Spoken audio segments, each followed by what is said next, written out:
የራዲዮ ፊንፊኔ አድማጮች እንደምን ከረማችሁ እንደምን ዋላችሁ እንደምን አደራችሁ እንደተለመደው ዛሬም ቃለ ምልልስ አለን የምንወያየው የፊንፊኔ ራዲዮ የዘወትር ተባባሪ ከሆኑት ከአቶ ኤደኦ ቦሩ ጋር ነው ውይይታችን ከመጀመራችን በፊት አጭር መግቢያ እናስቀድም አንድ ሰሞን ነው በኢትዮጵያ አንድነት ስም የሚያቀነቅኑ አንዳንድ ፖለቲከኞች እንደ ሁሌው ከኦሮሞ ሕዝብ ትግልና ታጋዮች አንጻር አሉታዊ ፕሮፓጋንዳ ለመስራት ስራ የበዛባቸው ሰሞን እነዚህ ሰዎች ከኦሮሞ የነጻነት ትግል አንጻር አሉታዊ ፕሮፓጋንዳ ለመስራት የተለያዩ ስልቶችን ይጠቀማሉ በአንድ ወይም በሌላ መንገድ ከነሱ ጋር ግንኙነት ያላቸውን ትውልድ ደቡባዊ ኢትዮጵያ ሰዎችን ፈልጎ ከኦሮሞ ነጻነት ትግል አንጻር ፕሮፓጋንዳ ማሰራት ለነዚህ ወገኖች አንዱ ስልት ነው የዚህ ፕሮፓጋንዳ ሰለባ ከሆኑት አንዱ ከበርካታ ወራት በፊት በኢትዮጵያ ሳተላይት ቴሌቪዥን ኢሳት ቀርበው ስለ ኦሮሞ ታሪክ ትግልና ታጋዮች ያናናቁት አቶ አሰፋ ጫቦ ነበሩ አቶ አሰፋ አንጋፋ የፖለቲካ ሰው ናቸው ወቅቱ በአንጋፋው የፖለቲካ ሰውነታቸው ለዚያ አገር የፖለቲካ ችግር መፍትሄ የሚሆንና የሚያቻችል እንዲሁም አስታራቂ የአገር ሽማግሌ ሐሳብ ያቀርባሉ ተብለው የሚጠበቁ እንጂ ገመድ ጉተታ ይገባሉ ብሎ ያሰባል ነበርም ያ ሳይሆን ቀርቶ ኢሳት ቴሌቪዥን ላይ እንዳየናቸው የኦሮሞን ነፍጠኛነት ሲነግሩን አዳመጥናቸው ስለ ኦሮሞ ታጋዮች ማለት ስለ ነባሮ ቱምሳ ክፋትና አይረቤነት ፈጥረው ሲያላግጡ አየን አንጋፋው ፖለቲከኛ ስለ ኦሮሞ ሕዝብ ትግል ክፋት ኢሳት ቴሌቪዥን ላይ አውርተው አረኩም የቀድሞ የኢትዮጵያ ህዝባዊ ዲሞክራሲያዊ ንቅናቄ ኢህዴን የአመራር አባልና ጌታቸው ጀቤሳ በሚል ስም ይታወቁ የነበሩ ያሬድ ጥበቡ የተባሉ ሰውም መድረክ አዘጋጅተው ጋበዟቸው አቶ አሰፋ በኢሳት ላይ የሰጡትን ትንታኔ በአቶ ያሬድ ጥበቡ መድረክም እስኪደክማቸው አወሩ ስለዚህ ሁሉ ባወሩበት ወቅት ለወሬ ነጋሪነት እንኳን የቀረው ኦሮሞ የሌለ ያህል ነበር ተዝናንተው ትንታኔያቸውን በቴሌቪዥን መስኮት የተመለከትነው በርግጥ በአቶ ያሬድ ጥበቡና በኢሳት ቴሌቪዥን ከአንጋፋው ፖለቲከኛ ጋር የተቀናበረው ያ ፕሮፓጋንዳ ምን ያህል የታለመለትን ዓላማ እንዳሳካ ማለት ስንት የኦሮሞ የነጻነት ታጋዮችን ከነጻነት ትግላቸው እንዳሰናከለና እንዳስተጓጎለ አናውቅም ይሁንና ከኦሮሞ ህዝብ ብቻ ሳይሆን በዚያ አገር ተጨቋኝ ከነበሩ ህዝቦች አንጻር ሲፈጸም የኖረውና ዛሬም እየተሰራ ያለው አሉታዊ የፕሮፓጋንዳ ስራ ለአገር አንድነት አስተዋጽኦ ያበረክታል ተብሎ ከታሰበ ግን ትልቅ ስህተት ነው በአንድ ዘመን ህዝቦችን በማዋረድና በአርጩሜ አንድ ላይ ሰብስበን ሊሆን ይችላል ያ አካሄድ ግን ዛሬ የሚሰራ አይመስልም ህዝቦችን የሚሰበስባቸውና አንድ ላይ የሚያኖራቸው ፍላጎት እንጂ ስድብና አርጩሜ አይደለም የትኛውም ፕሮፓጋንዳ በየትኛውም አይነት ስልት ከነጻነት ፈላጊ ህዝብ አንጻር ቢነዛ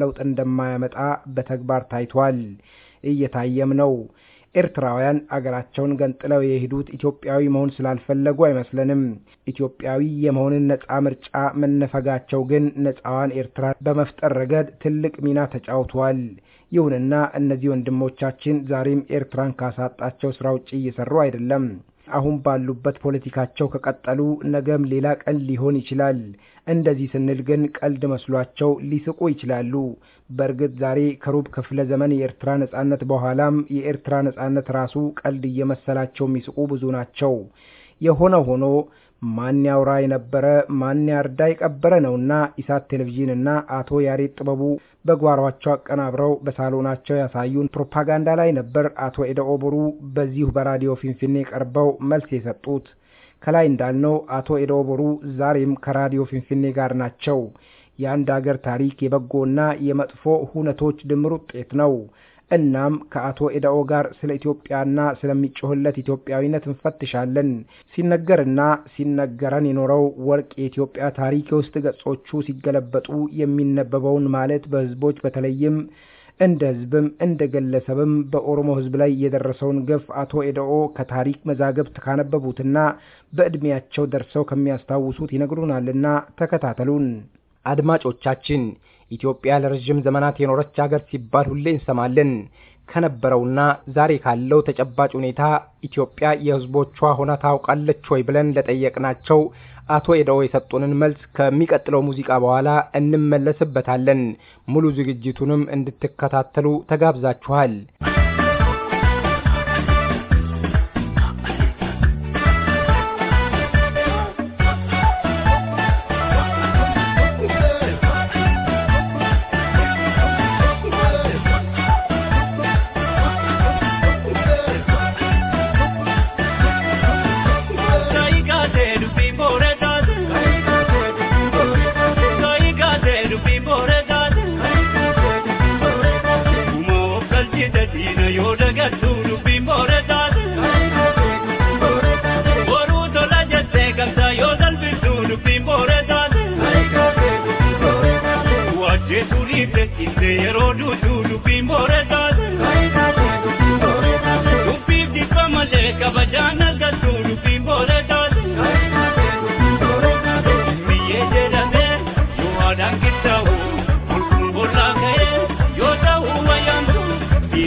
በመጀመሪያ ኢትዮጵያ የህዝቦቿ ሆና ታውቃለች ከምለው ደግሞ ኢትዮጵያ ራሷ ዛሬው ኢትዮጵያ ካርታ ተብሎ ከሚጠራው ከአበሻ ኢምፓየር ጋር ምንስ ግንኙነት አለው የሚለውን ነገር በተለያየ ታሪክ እንትኖች ውስጥ ገብተን ብናወራ እነ ኮንቲ ሮሲኒ የተናገሩትን አሁን ደግሞ የዚህ ኢትዮጵያንን ብሎ ከሚናገራቸው ተሳሳተ እንትኖች ምን እንደጀምር ጥሩ ነው። ለምሳሌ ኢትዮጵያን ሁኔታ ወደ 3 አጠግቶ ከሚናገሩትና ያልኖረችውን አገር እንደኖረ ከሚያቀርቧቸው ፕሮፌሰር ታደሰ አመራትና ፕሮፌሰር መሬድ ወልደረጋይ መክሸፍ እንደ ኢትዮጵያ ታሪክ በሚለው ጣፋቸው ገጽ ከ1964 ከ65 ብትመለከት ይህንን ስህተት እንትን ብሏል። ገና በ17ኛው ምዕተ ዓመት ውስጥ ሳንገባ አጼ ጸርሰ ድንግል በሐረር በባሌት በአርሲና በሀዲያ ከዚያ ወደ ሰሜን ሄዶ ሀገር መመስረቱን እያረጋገጠ መመለሱን ማስታወስ ያስፈልጋል በማለት ጽፋሉ። በዛም ጊዜ ኢትዮጵያ ግሼን አምባም አላለፈችም። በማንኛውም የዓለም ታሪክ ውስጥ ኢትዮጵያን ብሎ እንትን ይሄን አልነበረም። ኢትዮጵያ የሚለው በመጀመሪያ ጥቁር ህዝብ ማለት ነው። ጥቁሮች ህዝብ ብለው ይሄንንም የጻፉትም ግሪኮች ናቸው። ግሪክ ነጋዴዎችና ግሪክ ጸሐፊዎች ናቸው። እነሱ ከግሪክ ባሻገር ወደ ኖርዝ አፍሪካ ከሰፈሩት ቀላቀላ ከመሉት ወደ ዛሬ ኢጅፕት ከፈለሱት እስክንድሪያ ዛሬ አሌክሳንድሪያ ከሚባለው አካባቢ በተለይ ግሪኮች ከሰፈሩበትና ኦርቶዶክስ ሃይማኖት ካላቸው ከሰፈሩበት ሲገቡ ወደ ታች ያለው ጥቁር ሲያው ከዚህ ወደ ታች ያለው ጥቁር ኢትዮጲስ ብሎ ጠሩ። ያ የመላውን የአፍሪካ ህዝብ ማለት እንጂ የዛሬውን ኢትዮጵያ ካርታ ክልል የሚጠቅስም አልነበረም። በመጀመሪያ ደረጃ ለዚህ ነው ኢትዮጵያ የምትባለው አገር ይህን ለህዝቧ ከሆነ ቤት ራሷ ኢትዮጵያ የምትባለው አገር ትክክለኛ የታሪክ አቀማመጥ ትክክለኛ የታሪክ ስሚዛ የኖረች አገር አለች ወይ ነው ጥያቄው። የዛሬ ኢትዮጵያ ከአፄ ምኒልክ በፊት እንደነበረች በማስረጃነት ለማቅረብ ይሞክራሉ። እነዚህ የተሳሳቱ የኢትዮጵያ ታሪክ ተናጋሪዎች ነፍሳቸውን ማን ዶክተር ታደሰ ታምራት እነ መስፍን ወልደ ማርያም ብዙ ምስሎችን በማስረጃነት ለማቅረብ ይሞክራሉ። ነገር ግን ኢትዮጵያ ወይም አብሲኒያን ታሪክ በሀገር ውስጥ እንመለከት ከግሼ አካባቢ አልነበረችም። እነሱ ዘመነ ባለባት መሳፍንትም የሚባል ነገር የለም። ዘመነ መሳፍንት ብሎ አንዳንድ በኤራ ኦፍ ዘ ፕሪንሰስ ተብሎ የሚጠራው አልነበሩም። ባለባቶች ሽፍቶች ከአካባቢ ክልል ዘርፎ ገሎ የሚበሉ ማረስ ያልፈልጉ ወይም በሃይማኖት ጥጊያ ወይም በክልል በሽፍትነት ተነስቶ የሚዋጉ የአካባቢ አውትሎስ ባንዲት የዚህ አይነት ክምችት ነበረ በሰሜኑ አካባቢ። በተረፈ በማንዝና ግሼ አካባቢ የተወሰኑ ነፍሰ ገዳዮች ተነስቶ ሃይማኖትን ተቀብለናል ብሎ ከእስክንድሪያ ወይም ከግብጽ ከአሌክሳንድሪያ ተከትቦ በሚመጣ የስመ ክርስቲያን ሃይማኖት ፕሬስተር ጆን ኦፍ ዘ ዌስት ነን ኤግዚስቲንግ ያልነበረ ያልኖረ ሆኖም ቀረ በአፄ ምኒልክ ከተቋቋመች በኋላ ኢትዮጵያ የምትባለው ክልል ተመስርቶ በኬንያ፣ በሱዳን፣ በሶማሊያ፣ በቀይ ባህር ዳርቻ ኤርትራንም ወደ ቅኝ ግዛትነት መልሶ በአሜሪካና በእንግሊዝ ግዛት ከተቀላቀለች በኋላ ኢትዮጵያ ማለት የጥቂት የገዢ መደቦች እንጂ በተለይ ሌላው መኖሩ እንዳይታወቅ የሌላው ህዝብ እስራት የሌላው ህዝብ ግድያ የተካሄደበት ሐሰት እና ቅሚያ መዋረድ የኦሮሞ ህዝብ የሀዲያ ህዝብ የወላይታ ህዝብ የሶማሌ ህዝብ የተለያዩ ከዚህም በባሰ የሚገኙ ወደ ባርነት የዞሩ ቤኒሻንጉል የሚባል በዚህ አይነት የተዋረደበት ምድር እንጂ የሀገሩ ሰው የራሳቸው የገዢው መደብ ብሔር ከዚህ ከገዢው ብሔር የመጣ መደብ ጭቁኑን የተበለበተውን የመራቤቴ የመንዙን የጎንደሩን የጎጃሙን የተበለበተውን ገበሬ እንኳን አይወክሉም የራሳቸውንም ቢሆን። ስለዚህ ሆነ አታውቅም ነው። ለወደፊትም ተስፋ የለውም። ህዝቡ የራሱን ነጻነት ካላረጋገጠና ሌላ ስርዓት ተፈጥሮ ህዝቦች በጋራ የህብረትና ስምምነት የምትመሰረት ሌላ ሀገር ኢትዮጵያ ማለት ምናልባት ኦሮሞዎችም ሊሆን ይችላል፣ የኩሽቲክ ሲቪላይዜሽንም ሊሆን ይችላል። በስሙ ላይ አይደለም ችግሩ፣ ግን ኮንተምፖራሪ ሚኒንጉ በተጨባጭ በታሪክ ማስረጃነት የተረጋገጠው ኢትዮጵያ የሚለው በኢትዮጵያ ካርታ ክልል የሚኖሩ ህዝቦች የተከበሩባት ሳትሆን በተለይም የደቡብ ህዝብ የተዋረደበት ኢትዮጵያ ስትል የኦሮሞ ህዝብ ይደነግጣል። ሌላ ግን ያንን የተቀበለ በማወቅም ባለማወቅም አበሻ ስትል ደስ ይለዋል። ምክንያቱም ፊክቲሽየስ የሆነ የ3000 ዘመን በስካር በአዲክሽን ደረጃ ተይዘዋልና ኢቭን ከተዋረዱ ወገኖች መካከል በዚህ ስም የሚደሰቱ አሉ። አቶ ኤደኦን በዚያ አገር ኢትዮጵያዊነት የሚባል የጋራ ስሜት ኖሮ እንደሆነም ጠይቀናቸው ነበር። ሊኖርም አይችልም። ምክንያቱም ትውልድ ደግሞ የተዋረደበት ምድር ነው። ወረበዴ የሚባሉ የታወቁ ጎሳዎች አሉ። ወረበዴ ምንድነው የተደረገው? ወንዶቹን በሙሉ አርደው አልቆ ሴቶቹ በሙሉ ብቻቸውን ቀሩ። አሁን የገዳዮቹ እንትኖች የምኒልክ አክቹዋሊ የሳለ ስላሴ እንደ ጉለሌ አሁን አኖሌ፣ ጨለንቆ፣ አቡ አካባቢ፣ በቀርሳና ማልማ አካባቢ፣ በዚህ በአዋሽ ቁንጥሬ አካባቢ ምግድ ተቆጥሮ በወሎ በደሴ ከወጤ ሜዳ ከደሴ ወደ ቦሩ ሜዳ ስትሄድ የሰው አጥንት ተከስክሶ ልክ እንደ አድዋ ጦርነት ማለት ነው የተከለከለ ያን ሁሉ ስታይ ብዙ ቦታ ግፍ ተፈጽሟል። ግን የጉለሌ ህዝብ በአጠቃላይ ለማለት ከነሱ እልቂት በኋላ ነው ወደ አርሲ፣ ወደ ወላይታ፣ ወደ ይሄ ዛሬ ሰላሌ ብለህ የምትጠራው አካባቢ በጅዳ በዚህ በጎርፎ ወንዝ ዱበር ቀላ ዱበር ጉዳ የሚባሉ በጎርፎ አካባቢ የተደረጉት ግድያዎች በጀርሰ ማቆ ሀገር በአጠቃላይ ሙሉን ጎሳ ነው ከምድር ላይ ያጠፉት። ታዲያ በመሃል አገር ኦሮሞ ማለት በቱለማ ኦሮሞ ላይ የደረሰው ግፍ አኖሌና ጨለንቆ ላይ ከደረሰው ግፍ ጋር እንዴት ሊነጻጸር ይችላል? ቦይደው አይወዳደርም። ኮምፕሊት አንሃሌሽን ነው። ኮምፕሊት ዲስትራክሽን ነው። ጭራሽ ፈጽሞ በአንዳንድ ቦታ ጎሳው ጠፍቷል። በነጭራሽ በአንዳንድ ክላኖች ውስጥ ከነጭራሹ ምድር የለም። ሌሎች ደግሞ እንደነገርኩ ሴቶቻቸው ወንዶቻቸውን በሙሉ ጨርሰው አሁን በአፈ ታሪክ ሊሆን ይችላል የሞተ ሰው አይወልድም። ለምንድን ነው ረበዴ የተባሉት ሰዎቹ ሄዱ ያዳ ሰኝን በደ ዘራችን ጠፋ ከዚህ በኋላ ትውልድ የለንም ብላ በሞተ ባላ ላይ ወደቀች። ሌላ ደግሞ በለገዳዲ አካባቢ ያለውን የኦሮሞ ሕዝብ ተወሰደ እነ ጀነራል ከተይ ባንቴ ትውልድ ሀገር ማለት ነው። በዛ አካባቢ ወደ ካስት ሲስተም ሸፍላ እንዲሰሩ ሙቁጫ እንትን እንዲሉ በዛ አይነት የዝቅተኛ ጎሳ አድርጓቸው ነው ያኖራቸው። አቶ ሄደው እዚህ ጋር የኢትዮጵያ አንድነት አቀንቃኝ ወገኖች ሁሌም የሚነግሩን የኢትዮጵያ ህዝቦች በሰላምና በፍቅር አንድ ላይ መተው ኢትዮጵያ የተባለችውን አገር እንደመሰረቱ ነው አሁን የሚነግሩኝ። ከዚህ ጋር አይጋጭም? እሺ ያን ነገር ልንገርህ። አዲስ ጌ የሚባል ትውልድ አለ። ኦኬ ሰምተን ታገላታ ይችላል። ብዙ አገር አማራ፣ ኦሮሞ፣ ጉራጌ፣ ሀዲያ፣ ወላይታ ነው የምሰማው። አዲስ ጌ የሚባል ጎሳ አለ። አዲስ ጌ ማለት ቤት ሲሆን አዲስ ማለት አዲስ ቤት ወይም አዲስ ትውልድ ማለት ነው። ጌ ማለት ቤት ነው። በጉራጌኛ በክርስቲያንኛ አሁን ብትል በአማርኛ በትግርኛ ጌ ማለት ሃውስ ማለት ነው፣ ቤት ማለት ነው። ኦኬ በትግርኛ ገዛ የሚሉታል። ግን ጌ ስትል ለማንኛውም ጉራጌ የግራ ቤት፣ አዲስ ቤት ማለት ነው። ኦኬ ያ አዲስ ጌ ህዝቦች የተፈጠሩት የሸዋን ኦሮሞዎች በተለይም የጅዳን ከጎርፎ አካባቢ ከዱበር ቀላና ዱበር ጉዳ በላይ ወደ ላይ ወደ ቡርጋ ኦሮሞዎች እስከ ደነባ ድረስ ያሉትን ፈጁና ሴቶቻቸውን ለፈጃቸው የአማራ ነፍሰ ገዳይ ሰራዊት ሰጡ። እነዚህ ሴቶች በዛ ሬት ሆኑና ተፈጠሩ። ምን በላቸው እነነ ጎሳ አሉ። ዲቃላ በአማርኛ ትርጉም አለው። አንድ ጋለ ትውልድ ያለ ጋብቻ አውትሳይድ ማሪጅ ሎ ወይ ጋብቻ ውጪ የተወለደም ኢምፕላይ ሊያደርግ ይችላል። ኦኬ የተዳቀለም ወይም ደግሞ ከሌላ ጎሳም እንደዛ አይነትም ሊያመለክት ይችላል። ግን ግልጽ የሆነ እንትን አመለክትም። ስለዚህ አዲስ ጌዎች ናቸው። ምክንያቱም እኛም ደም አለበት አዲስ ወንድም አዲስ ቤት አዲስ ትውልድ ናቸው ብሎ አዲስ ጌ አሏቸው። ኦኬ የት አካባቢ ነው የሚኖሩት እነዚህ ህዝቦች? አሁን በዚህ በሰሜን ምስራቅ ሸዋ አዲስ ጌ ኦሮሞ አይባሉም። አዲስ ኦሮሞ አይባልም። አዲስ ጌ በዚህ ዘመን ያለው መንግስት ያውቃቸዋል። አዲስ ጌ እየተባሉ መጠራፋት ያውቃቸዋል።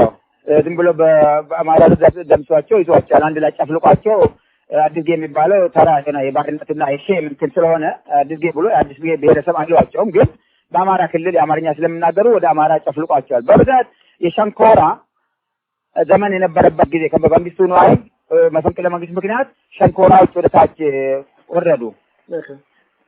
ሞጃ የሚባሉ ሸንኮራ ከማለት ሞጃ የሚባሉ በኦሮሞ ክልል የሚኖሩ የነበሩ የሞጃ አማሮች ነበሩ። እነ መኮንን ሀብተወልድ እና ብላታ አየለ ገብሬ የሚባሉ በንጉሱ በመንግስቱ ነዋይ ጊዜ በጀነራል መንግስቱ ነዋይ ክብር ዘበኛ መፈንቅለ መንግስት በዛን ዘመን ስለተሳተፉ አካባቢያቸውን እንትን ብለዋል።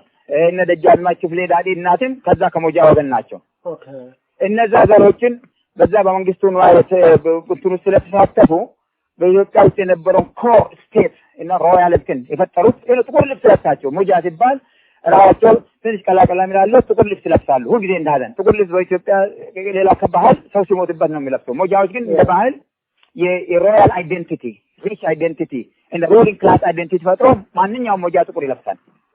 የዚህ አይነት አሁን አዲስ አበባ አካባቢ መሰለማን እንደብላታ አየለ ገብርኤል ሰፈር የሚባሉ ነበሩ። እነ ደጃዝማች አስራት ጌታን የሚባሉ ነበሩ። እነዚህ ሁሉ ፋሚሊዎች ጥቁር ይለብሳሉ። አንተ ወጣ የመጀመሪያ ጊዜ በሌላው ኢትዮጵያ እንትን ሰው ወንድም አባት እና ሲሞን ነው ጥቁር የሚለብሰው ሴት በተለይ እና እነዛን በመንግስቱ ነዋሪ ምክንያት ስራቸው ስለወረደ ቀጥሎ ጄኔራሎች በብዛት ሚኒስትሮች የነበሩት አዲስ ጌ ነው ወጡት።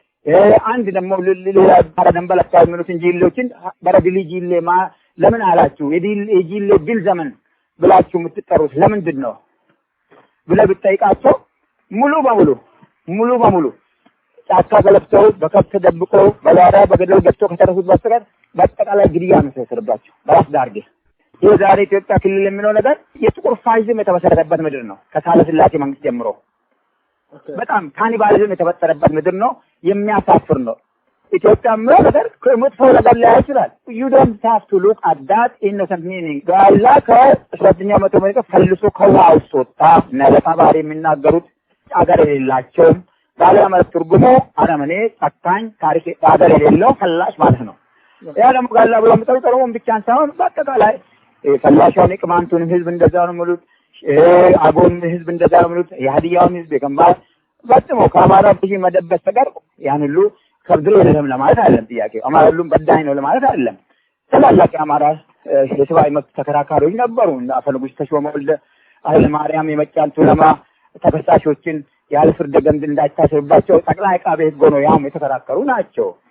ተላላቂ የሆኑ የአማራ እንትኖችም አሉ። በዛ የዘር ጉዳይ አይደለም። ግን ኢትዮጵያ የምትባለው አገር የጭካኔ የዘረፋ የበደል የደም መፋሰስ የግድያ ይሄ ብቻ ነው። ወደ ሌላ ጥያቄ እንለፍና ኢትዮጵያ በግፍ የተመሰረተ ሀገር መሆኑ ይታወቃል። ከባድ ግፎች ነበር የተፈጸሙት። አሁን የሚነግሩኝን አይነት ግፎችን ጨምሮ ማለት ነው።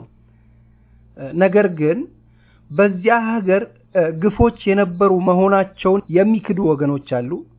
ለምሳሌ የአኖሌ እጅና ጡት ቆረጣና ሌሎች በኦሮሞ ህዝብ ላይ የደረሱትን ግፎች በሙሉ ማለት የሚቻል ኢትዮጵያ አንድነት አቀንቃኝ አይቀበልም።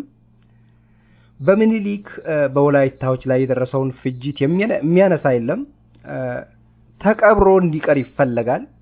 በአንድ ወቅት በአንድ ወይም በሌላ መንገድ ጨቋኝ የነበሩ ወገኖች ስላደረሱት ግፍ ማረጋገጫ እንዲሰጡ ባይጠበቅም የአኖሌ ጭፍጨፋ መፈጸሙን ሽምጥጥ ተደርጎ ሊካድ ይፈልጋል። እንዲያውም አኖሌ የሚለው ስም ራሱ ተስፋዬ ገብረአብ የፈጠረው ምናብ ነው የሚሉና እንዲያውም እጅና ጡት ቆረጣ ስለመፈጸሙ ማስረጃ አምጡ እስከ ማለት የሚሄዱ አሉና እውነት እነሱ እንደሚሉት የአኖሌ ጭፍጨፋ አልተፈጸመም? እጅና ጡት አርሲ ላይ አልተቆረጠም? እውነት ይሄ ተስፋዬ ገብረአብ የፈጠረው ምናብ ነው?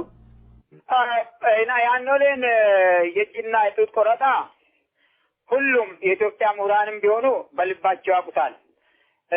በተረፈ በኦሮሞ ምሁራን አካባቢ ዶክተር አባስ ሀጂ፣ ዶክተር መኩሪያ ቡልቻ ማናቸውም የኦሮሞ ምሁራን በተለይ ዶክተር ሀምዴሳ ቱሶ ነፍሳቸውን ይማርና አሁን በህይወት አይገኙም እንጂ ሳኛ አርጎ ብዙ ነገር በማስረጃ የተደገፈ በእድሜያቸውም ከፍ ያሉ ስለነበሩ እንትን አውስተዋል። ታላላቅ የኦሮሞ ሃይማኖት ሰዎች እነ ቄስ አሸናፊ ወዴሶ ሌሎችም የአድቬንቲስት ኮየራ ምሩቃን የሆኑት እነ በየነ በጣሶ አሁንም በህይወት ከሚገኙት ለምሳሌ እነ ኦጎማማ አርጎ እነዚህ በእድሜ ከኛ ትንሽ ያለ በለጥ ያሉና አባታቸውን ያዩ ቅድማታቸው ከወሬ ያገኙ በአርሲ አካባቢ ትንሽ ላይ የሚደረግ ነገር አለ።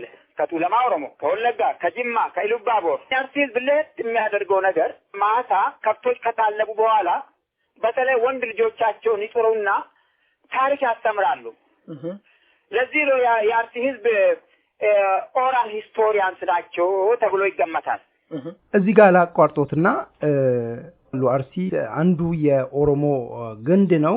ከስማቸው ጀምረው እስከ አርሲ የሚቆጥሩ አሉ። ያ እስከ 10 ድረስ የሚወጡ አሉ፣ እስከ 20 እስከ 30 የሚሄዱ አሉ። ይሄ በየትኛውም የኦሮሞ ክልል አይገኝም ፈጽሞ። ደውል ቲንግ ያገኘዋቸው በወንበራ አካባቢ ነው። በመተከል አውራጃ በወንበራ አካባቢ ኦሮሞዎች እስከ 9 እስከ 10 እስከ 12 እስከ 15 ድረስ ይቆጥራሉ። ደርግ እንዳቸውም በዚህ አይነት ያውቃሉ። እዛ የነበሩ ተወላጆች ከወለጋ ከሌላ የመጡ ሰዎች ራቸው እኛ ከዚህ ነው የመጣ ነው፣ እኛ ከኮምሳ ወረዳ እንትን ነው ቤተሰብ ጥፋት በአባይ ላይ በግርጫ ተጥለን ለምሳሌ እነ ባለምበራስ ጌታ ቢፍቱ አኖ ጎዳና በከሌን አናግሬያቸዋለሁ። በህይወታቸው ያሉ ያምፈታ ቆሮ ናቸው። ናርቅታ ጉድሬን አነጋግሬያቸዋለሁ። እስከ 15 ቁጥሩ ነበረ። ያ ሬር ሲቹዌሽን ነው። በሱለማ ኦሮሞ ውስጥ 7 8 9 አልፉም አባታቸውን ለመቅጠር ስፔሻል ኳሊቲ ኖሌጅ ልዩ እውቀት ያለ ግን አርሲ ውስጥ አንድ ተወላጅ እስከ 12 ይላል። እኔ አሁን የዘመዶች ነበሩን ቡዳ ካዎ በራስ ዳርጌ የተሰቀሉ ናቸው። ግራዝማች ነቢ ቡዳ ካዎ ልጅ የምኒልክ ቀኝ እጅ ሆነው የአርሲን ህዝብ የጂሌን ህዝብ የከረዩን ህዝብ አስጨፍጭፏል። ልጆቻቸውም ዛሬ የኢህአዴግ አባል ሆነው በከፍተኛ ባለስልጣንነት እየሰሩ ናቸው። እነዚህም የግራዝማች ሚኤሶ ነቢ ናቸው። ሚኤሶ ነቢ ቡዳ ካዎ እና ኤኒዌይ እነዚህ ልጆች እስከ 19 ይቆጥራሉ። ገረመኝ። አላመንኳቸውም። በቴፕ ቀዳው እንደገና አልኳቸው። እያንዳንዱን ቤተሰብ ለምንድን ነው እኔ ያልኩት? የአርሲ የአንዶለን ጭፍጨፋ የደረሰበት ነው። አያቱ ቅድመ አያቱ ወይም ቅድመ አያቱ የሞተበት ነው። ያ ፔኑን የሚናገረው እና አንዶለ ህዝብ አልተገደለም። በጫለንቆ ህዝብ ላይ ህዝብ አልተጨፈጨፈም። በረበዲ ጎና የሚባለው ፊል ህዝብ አልተገደለም። በገጃ በሶዶ ህዝብ በተለይ በቆንዳልቲቲ በሙክዬ በገባ ቢቢሶ በአባዶ ክልሎች በዚህ ከማልማ ከአዋሽ ቁልትሬ ጀምሮ በገጃ የተደረገውን በ1831 በ1889 አስማ ጊዮርጊስን አንቡት። ራሳቸው የድሮስ አይዋሽም። አማራውን ኦሮሞውን ምንም አይዋሹም። አስማ ጊዮርጊስ በዶክተር ባህሉ ተስፋ በትግራይ ሰው የተተረጎመው አስማ ጊዮርጊስ አስማ ጊዮርጊስ ነው and his work history of the Galla and the kingdom ቡት ራሳቸው ሰውየው አልዋሹም። የት ማግኘት ይቻላል? ይሄን መጽሐፍ ሰውየው ለምንድን ነው ይሄንን ህዝብ ታሪክ የጻፈው ህዝብ ታሪክ የጻፈው ብላችሁ ቢጠይቁኝ ደጉም ብቻ ሳይሆን ማወቅ የሚገባ ክፉንም ማወቅ ስለሚገባ ነው ስለ ክፉ የጋላ ህዝብ ታሪክ የጻፉት ይላሉ ሰውየው። ይህ መጽሐፍ እና ትክክለኛ አርስቱ አባ ተስፋ ስላሴ ወልዱ እሳቸው ከ1870 እስከ 1947 ኖረዋል። እኚህም ሰውዬ ምስክር ናቸው። ሉዊስ ጆንስ ሞሪስ ጄኮፕ ከ1868 እስከ 1930 በህይወት የኖሩ የዚህ ምስክር ሰዎች ናቸው። ባህሩ ተፍላ ዶክተር ባህሩ ተፍላ በአይናቸው እንኳን ባዩ የታወቁ ሂስቶሪያን የትግራይ ተወላጅ ናቸው። በትክክል አስተርጉሞታል። የአማርኛ ቀጥታ የእጅ ጽሁፉ የአስማ ጊዮርጊስን የእጅ ጽሁፍ በስተግራ የእንግሊዝኛ ትርጉሙና ማብራሪያውን በጀርመንኛም በእንግሊዝኛም በትክክል አድርጎ አስቀምጧል። ሂስትሪ ኦፍ ዘ ጋላ ኤንድ ዘ ኪንግደም ሳዋ ይላል። ይህንን የጻፉት ፍራንስ ስቴነር ቨርላግ ዊስባደን ጀርመን ውስጥ ነው። ሽቱትጋርት 1987 የተተረጎመው። አማርኛ የምትችሉ የኦሮሞ አንባቢዎች አማርኛው ወገን እንግሊዝኛ መቼም ዩኒቨርሳል ላንጉዌጅ የሆነ ነው። እንግሊዝኛ የሚሞክር በዛም እንትን ለማድረግ ይቻላል። ፈረንሳይኛም ደግሞ ማንበብ የምትችሉት እነ ዶክተር አባሳጂ ይህንን ሊተረጉሙና እንደገና ትልሉ ይችላሉ። እንዳ መጽሐፉን መጀመር ቨርላግ ፐብሊሽንግ ካምፓኒ ጀርመኒ ውስጥ ነው። ምናልባት እነ ደጎ አቀዮ እነ በቀለ ተፈራ አያና ኮንታክት ጀርመን ውስጥ ቢደረጉ እነ ቴድሮስ ይተፋ ሳርካ ኮንታክት ቢሆኑ ይህንን መጽሐፍ የሚገኝበትን መንገድ ሊረዷችሁ ይችላሉ። አለዛ ያለውን ነገር መዋዋስ ይቻላል። እነ ዶክተር በንቲ ጌታውን ዩኒቨርሲቲ ኦፍ ቴነሲ፣ ኮንግረስ ላይብረሪ፣ ዩኒቨርሲቲ ኦፍ ካሊፎርኒያ፣ ዴቪድ በየዩኒቨርሲቲዎች አሉ እነዚህ መጽሐፎች። ኢንተርሎን ላይብረሪ በማድረግ ማንበብ ይቻላል። እኔ ሪሶርስ ፉል ነው ብዬ ነው የማምነው። እና አርሲ አካባቢ ልጅ የቤተሰቡን ስም መቁጠር ብቻ ሳይሆን በቀደሙት ቤተሰቦቹ ላይ ምን እንደደረሰ ከየት ተነስቶ የት እንደደረሰና ልጅ ማንነቱን እንዳይረሳ የሚማርበት መንገድም ነው። ልጆች የቤተሰቦቻቸውን የኋላ ስም ቢያንስ እስከ 7 እንዲቆጥሩ ይደረግ ነበረ እና ጥሩ እሴት ነው እዛ አካባቢ። እኔ ከአቴ በስተቀር ቅድማቴንም አላውቅም ነበረ። አቴ ከነኝት ማን ልጅ ነህ? በቃ እስከ 12 እስከ 15 ድረስ ይሄዳሉ። ስንት ይቆጥራሉ እርሶ አሁን እስቲ ስንት ይቆጥራሉ ይችላሉ?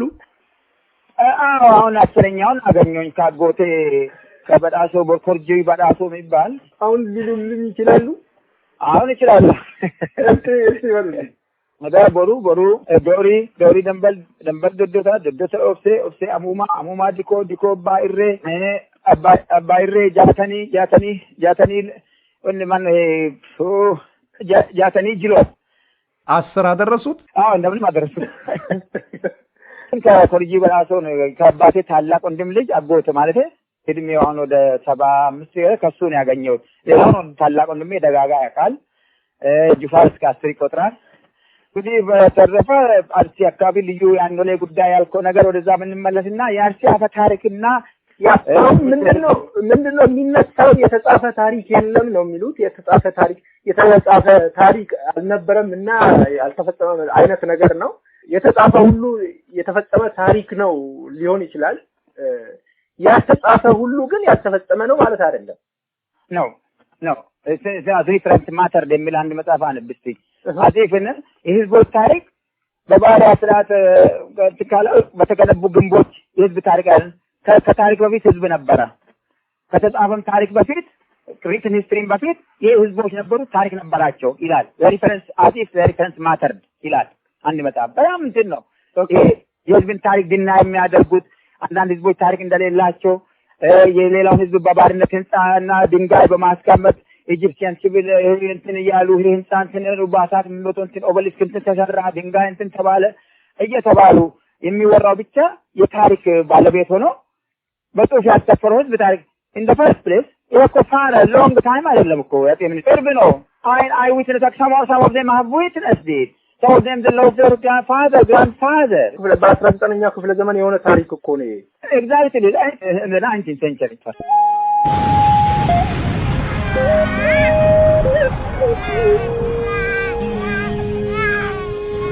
La filami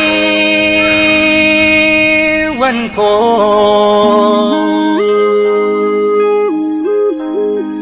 bakka jirtu iyite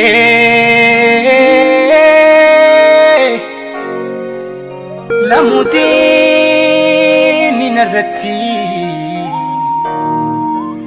indichiti jette arraja edagatu arradu edagatu abacha ho karma mura